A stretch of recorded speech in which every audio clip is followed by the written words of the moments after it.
Petikan Alkitab untuk khotbah adalah daripada Kejadian 1 ayat 6 hingga 8. Berfirmanlah Allah, jadilah cakrawala di tengah-tengah segala air itu untuk memisahkan air daripada air.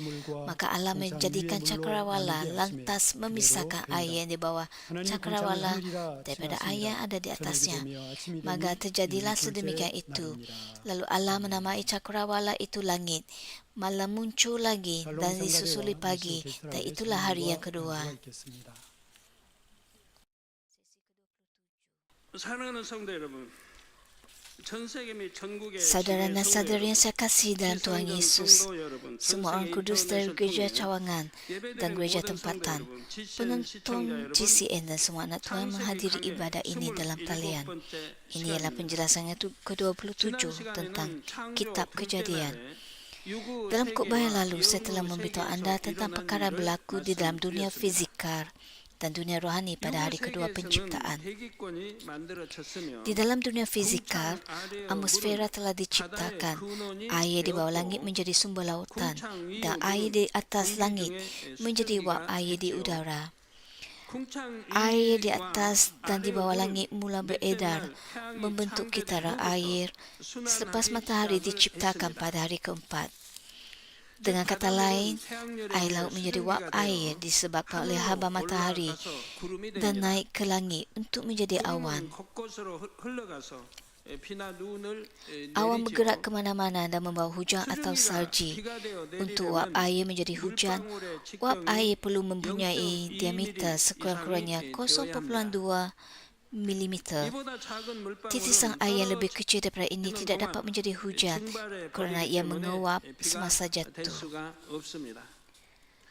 Apakah jenis hujan yang mempunyai titisan terkecil? Hujan apa? Itu ialah gerimis.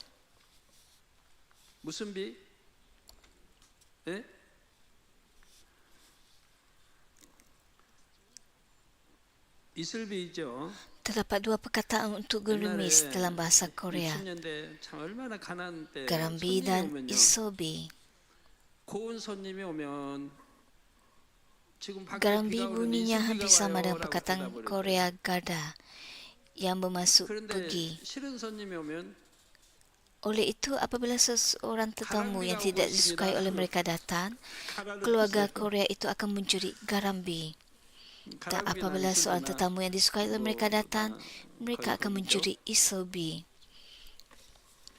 Jika suhu jatuh di bawah sifar, uap air tidak akan jatuh sebagai hujan, tetapi sebagai salji atau hujan beku yang lain. Pernahkah anda melihat salji dan teliti?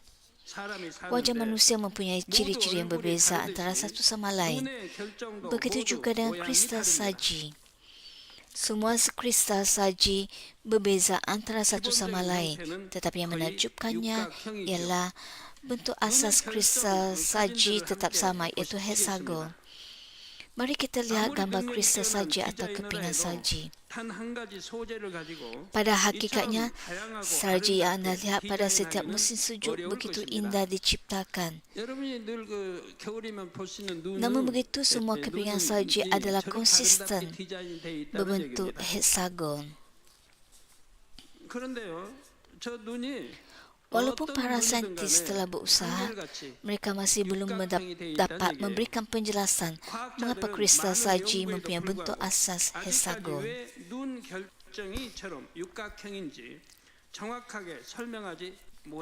Walau bagaimanapun, Johannes Kepler yang dikenali sebagai bapa kristalografi membuat satu kesimpulan.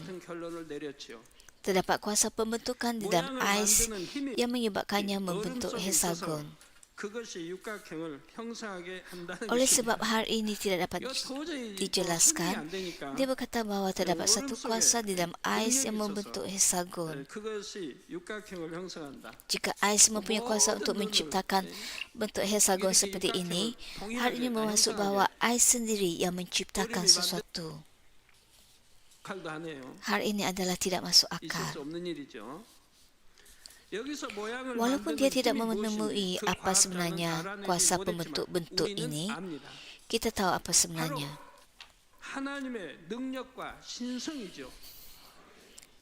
Ia ialah kuasa dan sifat ilahi Tuhan. Itulah sebabnya dikatakan sedemikian dalam Roma bab 1. Saya telah memberitahu anda supaya melihat semua perkara di dunia dan mengenali bahawa kuasa dan sifat keilahian Tuhan ada di dalamnya. Pada hari penghakiman, anda tidak boleh berkata bahawa anda tidak percaya kerana anda tidak mengenali Tuhan. Kuasa dan sifat keilahian Tuhan ada di dalam air.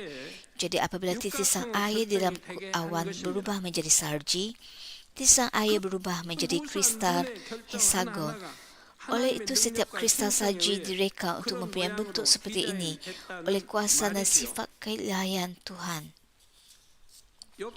Dalam Ayub 38 ayat 22, Tuhan berkata kepada Ayub, "Pernahkah engkau melawat ke gudang-gudangku tempat aku menyimpan salji dan hujan batu?" Sudah tentu hari ini tidak bermaksud bahawa terdapat gudang salji atau hujan batu di langit. Ayat ini membantu kita memahami bahawa sumber salji dan hujan batu adalah pada Tuhan. Saudara dan saudara yang saya kasihi, apabila saya melihat kristal salji ini, saya tertanya-tanya mengapa Tuhan Bapa menjadikannya dalam bentuk hexagon. Lalu saya berdoa. Sangat mengagumkan bahawa semua kristal salji berbentuk hexagon. Tuhan Bapa menjelaskan sebabnya secara terperinci dan saya akan memberitahu anda apa yang difirmankannya. Apabila Tuhan Bapa menciptakan segala sesuatu, Dia menghargai segala-galanya dan Dia meletakkan maksud unik dalam setiap ciptaan menurut sifatnya. Tuhan menciptakan semua binatang di bumi, memberikan sifat-sifat kepada binatang dan memberikan naluri kepada binatang supaya binatang dapat hidup dengan cara yang sendiri. Sekalipun binatang yang lemah seperti arnab, burung pipit dan serangga. 아무리 연약한 참새, 더 적은 새라해도 그들 나름대로 살아갈 수 있도록 전부 만들어 놓으셨다 이 말. 또 본능을 주시고요.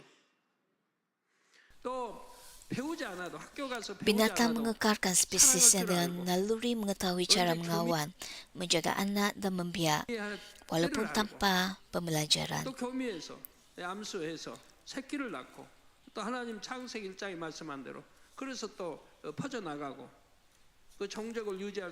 Apabila manusia memusnahkan alam semula jadi, banyak binatang dan burung tercemar, mati dan kini berada pada ambang kemusnahan.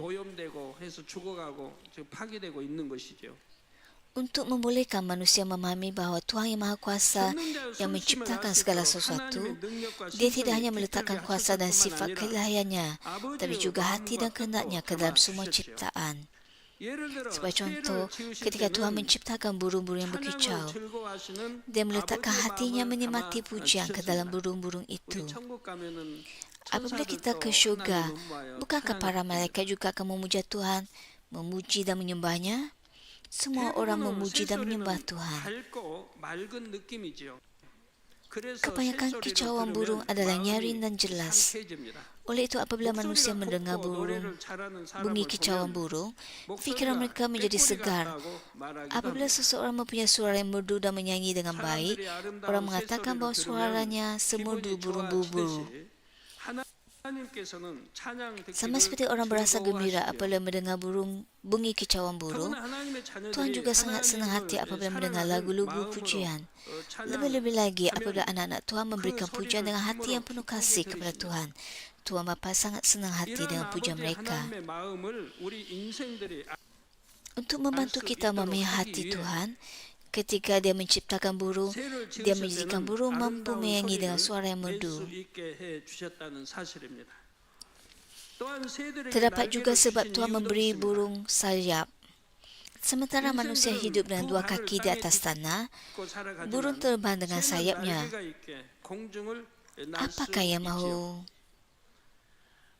Apakah yang Tuhan mahu disedari oleh manusia apabila mereka melihat burung terbang? Dia mahu manusia melihat burung terbang dan mengetahui bahawa ada dunia lain. Ketika Tuhan menciptakan burung, Dia meletakkan hati dan kehendaknya ke dalam burung dengan memikirkan manusia. Oleh itu, apabila burung terbang, tidakkah burung membuat kita secara semula jadi menundukkan kepala dan melihat ke langit. 새가 날아가면 자연이 고개를 들어 하늘을 Hal yang sama 쳐다보게 bagi 되지 semua 않습니까? makhluk lain.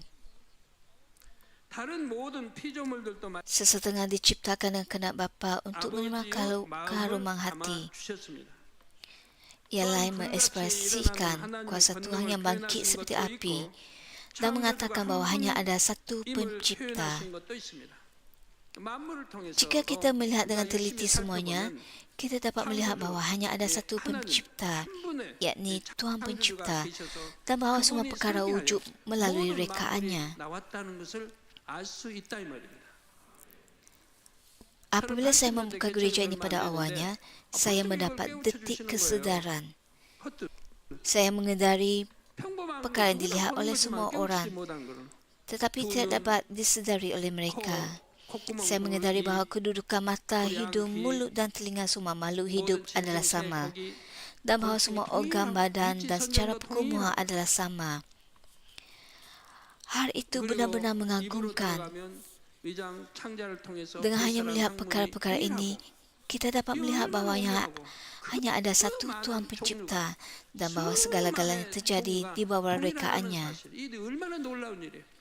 이런 것만 보아도 창조주 한 분의 창조주 하나님이 계셔서 그분의 설계하에 나왔다는 것을 알 수 있는 건데도 이런 수많은 것들이 그냥 우연히 되고 진화가 되고 Namun begitu, betapa tidak masuk akalnya apabila manusia mendakwa bahawa semua ini merupakan kebetulan dan makhluk berevolusi termasuk manusia.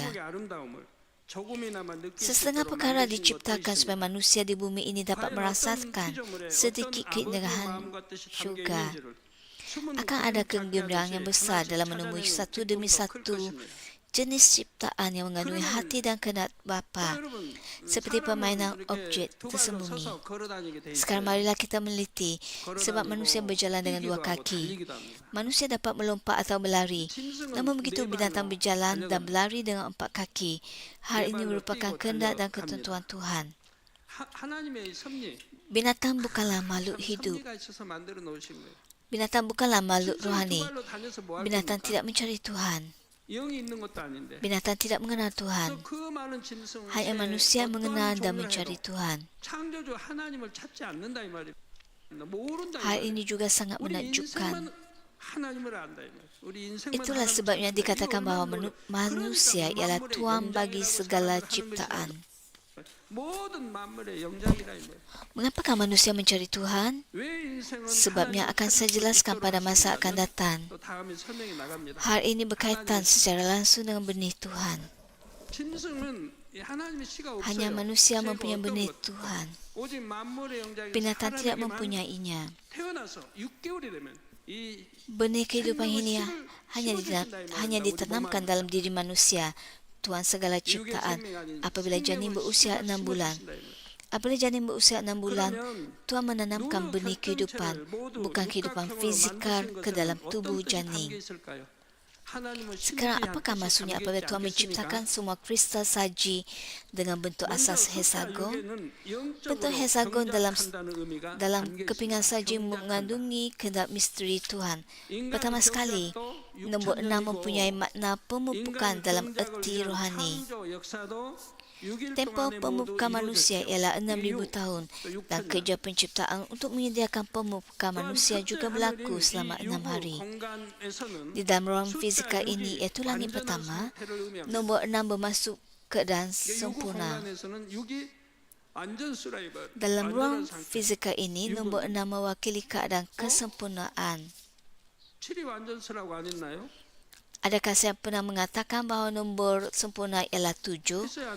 Oleh itu, mengapa di sini saya mengatakan bahawa 6 mewakili kesempurnaan? Anda mesti mendengar dengan teliti penjelasannya. Ya, di dalam ruang fizikal ini, langit pertama, nombor 6 bermaksud keadaan kesempurnaan. Tempoh 6,000 tahun sudah mencukupi untuk menyempurnakan pemupukan manusia dan kerja penciptaan diselesaikan dalam 6 hari. Tuhan Bapa telah menjelaskan kepada malaikat-malaikat agung tentang kerja penciptaan yang akan datang. Lucifer juga mendengar banyak perkara tentang kerja penciptaan sebelum dia menjadi keji.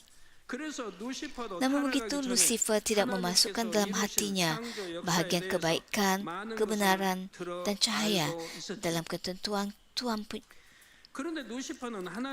penciptaan oleh Tuhan. 선과 진리와 빛의 분야를 자신의 마음에 담으려 하지를 않았습니다. 이게 선이다.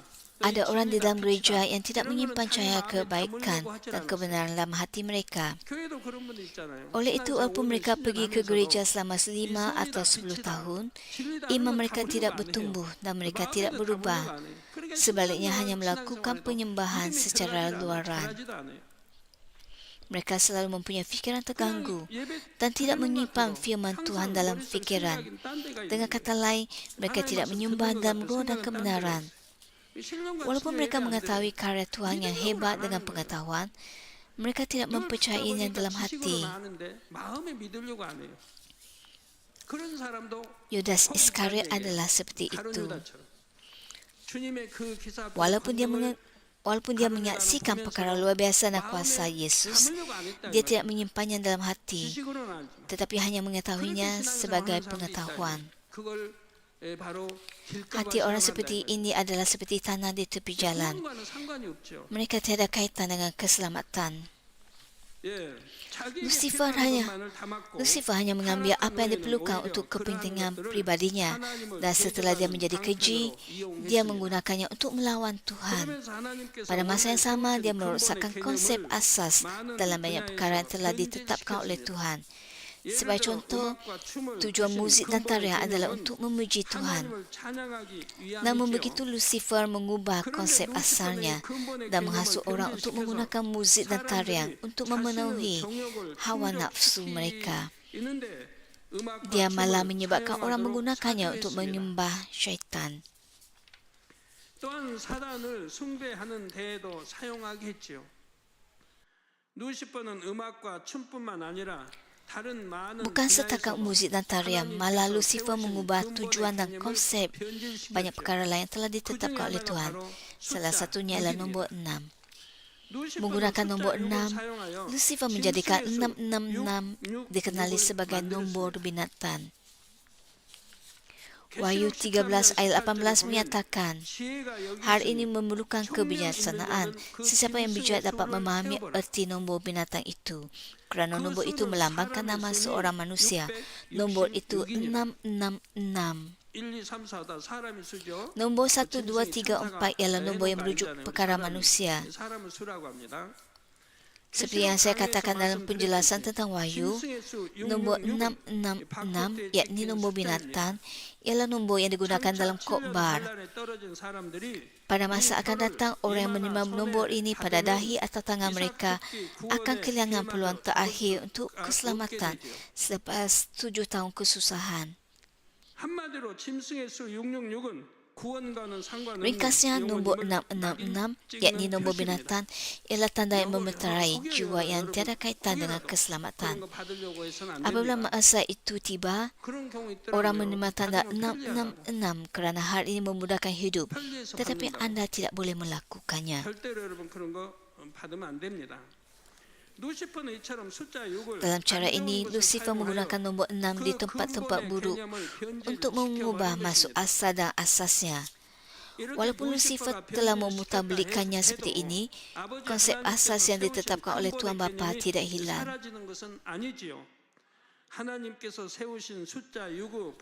Konsep asal nombor 6 yang ditetapkan oleh Tuhan bermaksud pemumpukan, dan di dalam ruang fizikal ini, langit pertama, nombor 6 bermaksud kesempurnaan.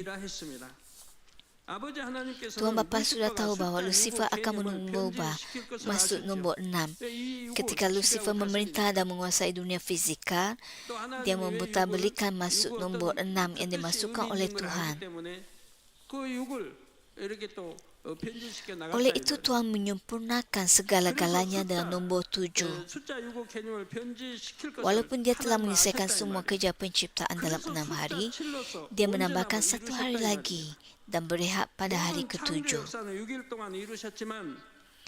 Dengan demikian, Tuhan menjadikan 7 hari secara keseluruhan. Tuhan juga menyempurnakan pemupukan manusia selama 6,000 tahun dan kemudian kerajaan 1,000 tahun berlanjutan di bumi ini. Bumi ini yang telah musnah oleh Lucifer dan roh-roh jahat dipulihkan sepenuhnya dan jiwa-jiwa mendapat keselamatan akan tinggal selama 1,000 tahun di bumi yang telah dipulihkan. Akhirnya Tuhan melengkapkan 7,000 tahun. Begitulah nombor 7 dalam pengertian rohani, ialah nombor sempurna. Oleh itu 6 bermasuk kesempurnaan di dalam dunia fizikal dan 7 bermasuk kesempurnaan di dalam dunia rohani. Banyak contoh rohani tentang nombor sempurna 7 dapat ditemui dalam Alkitab. Izinkan saya memberitahu anda beberapa daripadanya. Pertama, ada 7 roh yang ditemui dalam kitab Wahyu. 7 roh ialah hati Tuhan yang mengukur 7 aspek.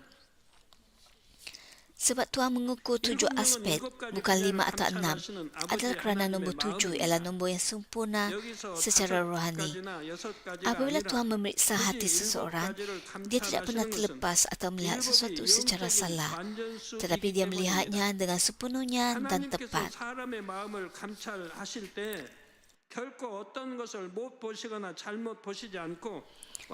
Dalam Imamat bab 4, apabila orang memberikan korban dosa, Tuhan memberitahu mereka untuk memercikkan darah korban dosa sebanyak 7 kali. Oleh sebab nombor 7 ialah nombor yang sempurna secara rohani, memercikkan darah sebanyak 7 kali adalah untuk menghapuskan dosa dengan sempurna. Dalam 2 Raja-Raja bab 5, apabila Panglima Naaman disembuhkan daripada penyakit kusta, dia diberitahu untuk mandi di sungai Yordan sebanyak 7 kali. 2 Raja-Raja 5 ayat 14 mengatakan, oleh itu Naaman turun ke sungai Yordan dan membenamkan dirinya 7 kali seperti yang disuruh oleh Nabi Elisa.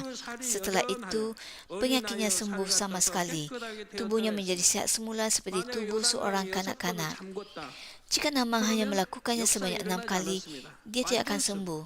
Oleh sebab dia melakukannya sebanyak 7 kali, kesalahan dan dosanya diampunkan dan penyakit kustanya disembuhkan. Dalam 1 Raja-Raja 18, Nabi Elia mengesahkan untuk kali ke-7 bahawa dia akan menerima jawapan berupa hujan yang mengakhiri kemarau. Dia menyuruh hambanya memeriksa kemunculan awan sekali, 2 kali. Dan apabila diperiksa oleh hambanya pada kali ke-7, dia melihat bahawa langit akan hujan. Dalam bab 33 kitab Kejadian, ketika Yakub bertemu semula dengan abahnya Esau selepas 20 tahun, dia sujud sebanyak 7 kali. Hal ini bermaksud bahawa dia benar-benar menyerah kepada abahnya.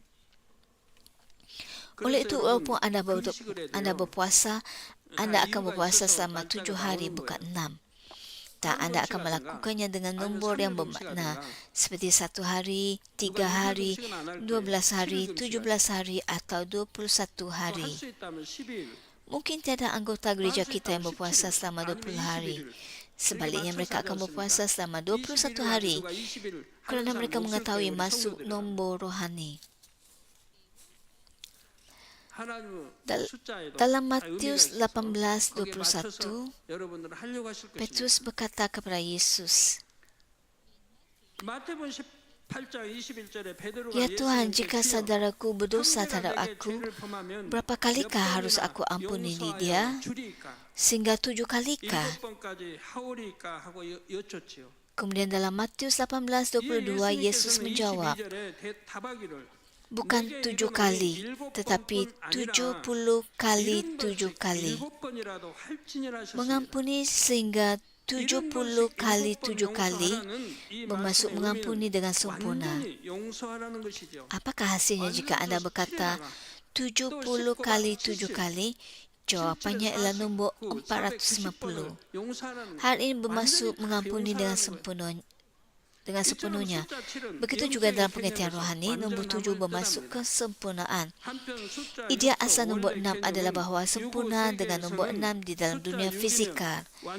Ada beberapa bukti bahawa Tuhan pada asalnya meletakkan rasa kesempurnaan dalam nombor 6. Salah satunya ialah fakta bahawa kristal salji mempunyai bentuk heksagon. Tuhan Bapa berfirman, di dalam dunia fizikal, heksagon ialah bentuk yang paling stabil dan seimbang dari segi isi padu, ketinggian atau permukaan. Tuhan berfirman bahawa bentuk segitiga, segi empat dan segi lima adalah tidak stabil. Yang menarik ialah struktur molekul air yang paling bermanfaat untuk kesihatan manusia ialah heksagon. Struktur molekul air yang berbentuk heksagon dipanggil air heksagon.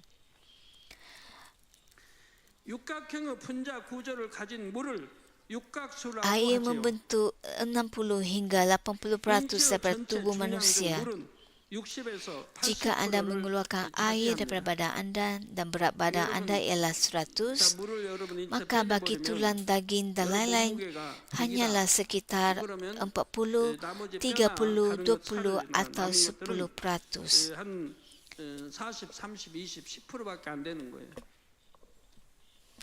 Apabila semua air keluar daripada tubuh anda, anda menjadi kering. Tubuh anda menjadi nipis. Orang yang sakit untuk masa yang lama tidak mahu minum air. Jadi tubuh mereka perlahan-lahan mengering. Tulang dan kulit mereka menjadi nipis. Dan air keluar daripada tulang mereka menjadikan mereka kelihatan seperti mayat. Darah dan cecair badan terdiri daripada 90% air. Daging juga terdiri daripada air.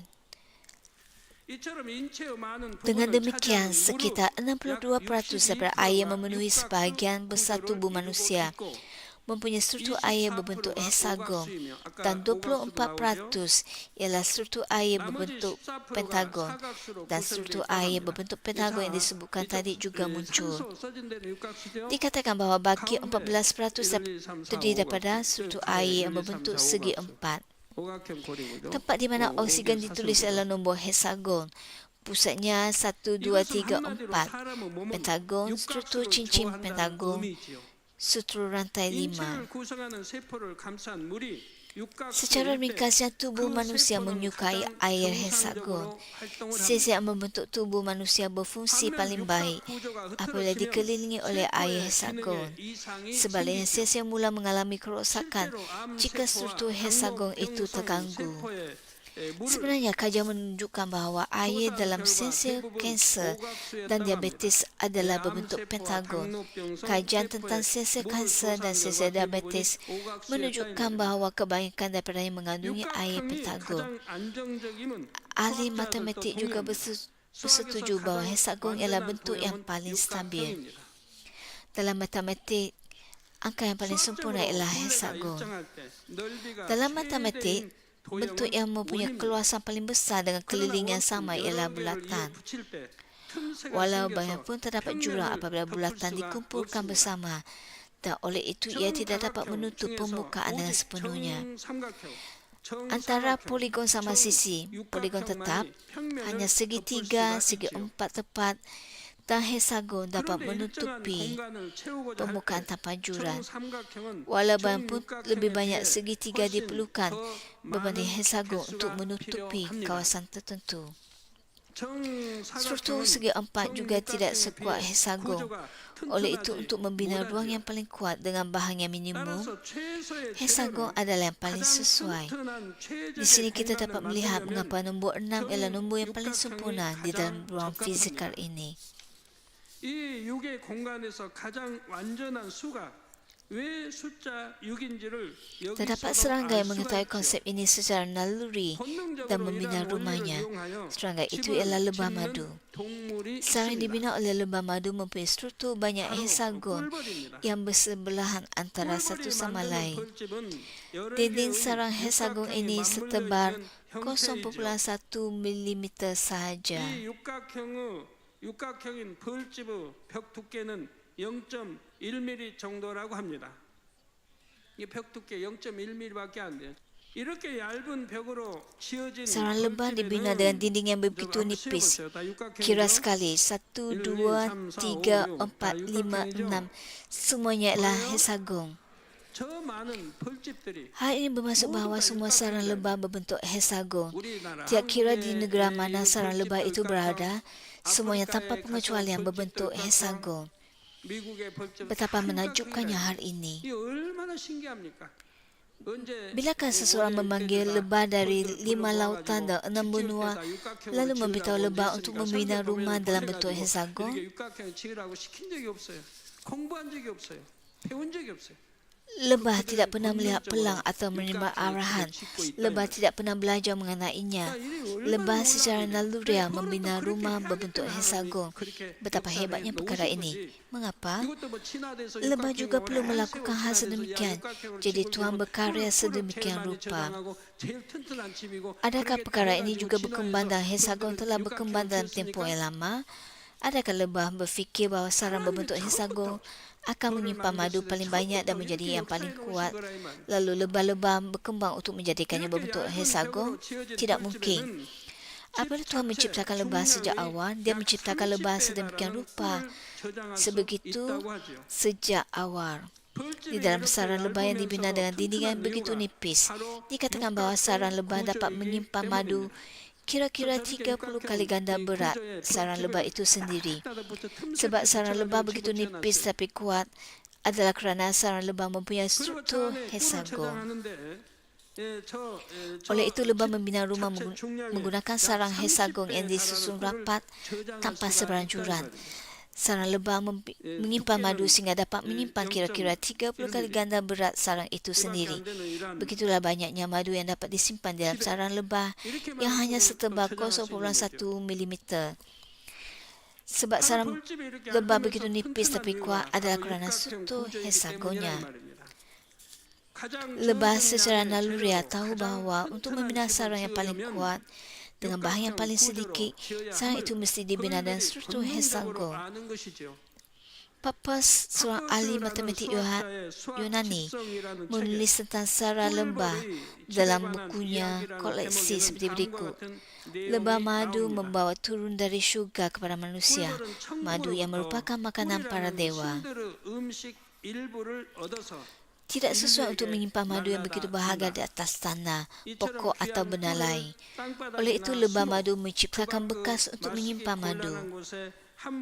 Bekas ini mesti mempunyai struktur tanpa seberanjuran, supaya tiada kekotoran dapat menyusup masuk. Walau bagaimanapun, poligon yang dapat mengisi ruang tertentu tanpa seberanjuran hanya 3, yakni segitiga, segi empat tepat dan hexagon. Secara naluriah, lebah madu memilih poligon yang mempunyai ruang sudut paling luas, iaitu hexagon yang dapat menyimpan lebih banyak madu daripada dua bentuk yang lain.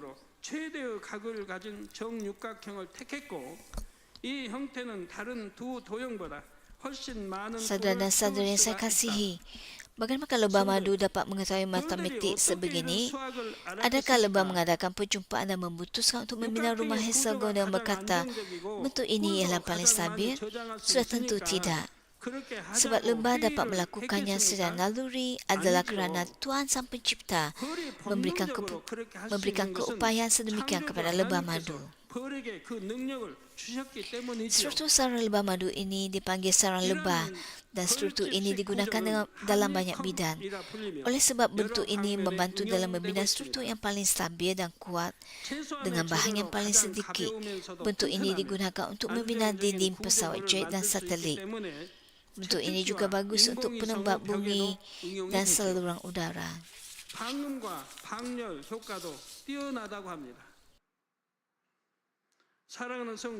Saudara-saudara yang saya kasih dalam Kristus, Tuhan Bapa tahu bahawa manusia akan mendapat konsep nombor apabila pengetahuan mereka berkembang.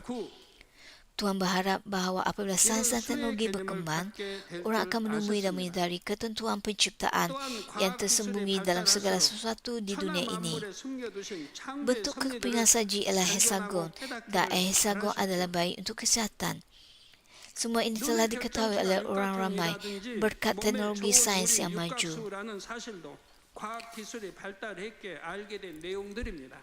Apabila pengetahuan bertambah, sikap yang seharusnya ada pada anak-anak Tuhan adalah dengan berusaha memahami ketentuan penciptaan oleh Tuhan. Walaupun hanya dengan melihat kristal saji, kita harus memuliakan dan memuji Tuhan Bapa yang telah menyelesaikan sejarah penciptaan selama 6 hari dan 6,000 tahun pembukaan manusia dengan sempurna. Namun begitu Lucifer melakukan hal sebaliknya. Dalam banyak perkara, Lucifer merosakkan konsep asal yang ditetapkan oleh Tuhan. Ketika manusia berkembang dan meningkatkan pengetahuan mereka, Lucifer menghasut mereka untuk menafikan Tuhan dengan menggunakan pengetahuan mereka yang dangkal. Sebagai contoh, Lucifer cuba mengubah kebenaran, iaitu penciptaan oleh Tuhan, menjadi evolusionisme. Evolusionisme ialah teori yang mengatakan bahawa makhluk hidup wujud dengan sendirinya dan berkembang menjadi pelbagai spesies. Teori ini ialah teori yang secara terang-terangan menafikan kebenaran bahawa segala sesuatu diciptakan oleh rancangan Tuhan. Konsep asas evolusi ini bukan hanya bahawa hanya spesies yang menyesuaikan diri dan persekitaran yang akan bertahan telah mempengaruhi bukan sahaja biologi tapi juga semua bidang lain. Dalam masyarakat secara keseluruhan, termasuk politik, ekonomi, sosiologi dan kesusastraan dan falsafah, teori ini secara tidak sedar menciptakan idea bahawa hanya yang kuat akan bertahan. Oleh itu, sejak tahun 1900,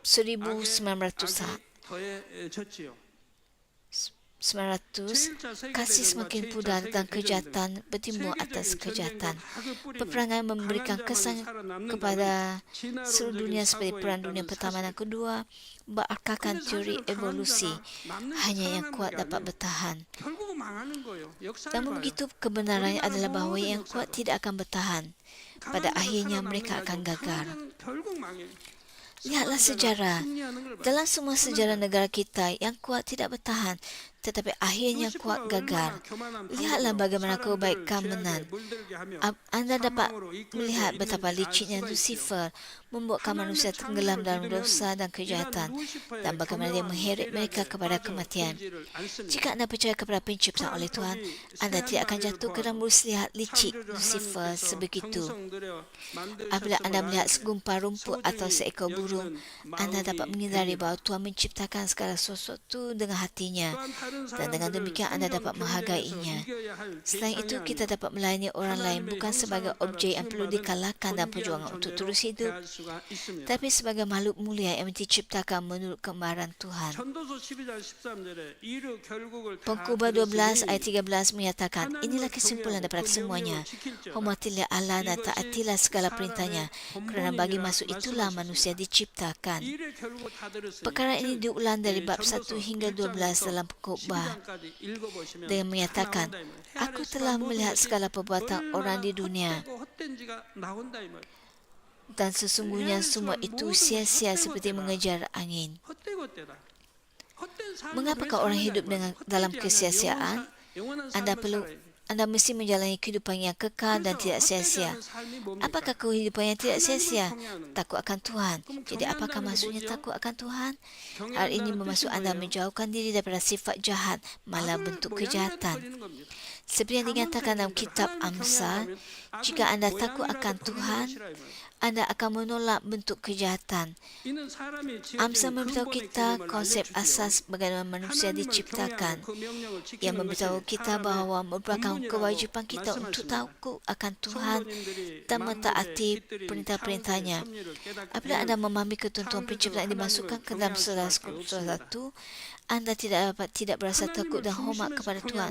Apabila anda takut akan Tuhan dari dalam hati anda anda tidak akan melakukan perkara jahat yang dibenci oleh 하나님의 Tuhan. 명령을 지키되 Apabila anda 억지로 mentaati 아니라 perintah-perintah Tuhan, 마음으로부터 anda akan 원하서 mentaatinya secara 지켜야 됩니다. sukarela dari kedalaman hati 자, anda. 그런데 하나님께서는 Tuhan juga 이처럼 berjanji bahawa 하나님을 Dia 경외하는 pasti akan 자녀들에게 memberikan 반드시 berkat kepada 복을 anak-anaknya 주시겠다 yang takut akan Tuhan 약속하셨습니다. seperti ini. 바로 잠언서 Iaitu 22장 Amsal 4절에 22 ayat 4 겸손과 menyatakan, 여호와를 orang yang 경외하고 hormat dan 보응은 takut kepada Tuhan 재물과 serta 영광과 merendahkan diri 생명이라 akan 하셨습니다. mendapat kekayaan, kehormatan dan usia panjang. 여러분 하나님이 Tuhan 축복해 memberikan 주십니다. berkat kepada orang yang rendah hati.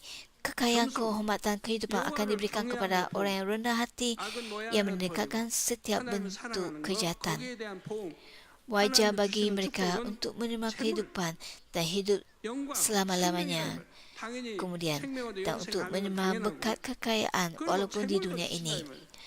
Tuhan 또 memberkati 먹으나 mereka 입으나 supaya 마시나 mereka dapat 하나님께 memuliakan 영광을 Tuhan 돌리실 때 영광 sama ada 돌리게 mereka 해주시다 이 말이에요. makan atau minum. 우리 성도님들 다 이렇게 돼야죠. Kehidupan semua anggota gereja kita harus seperti ini.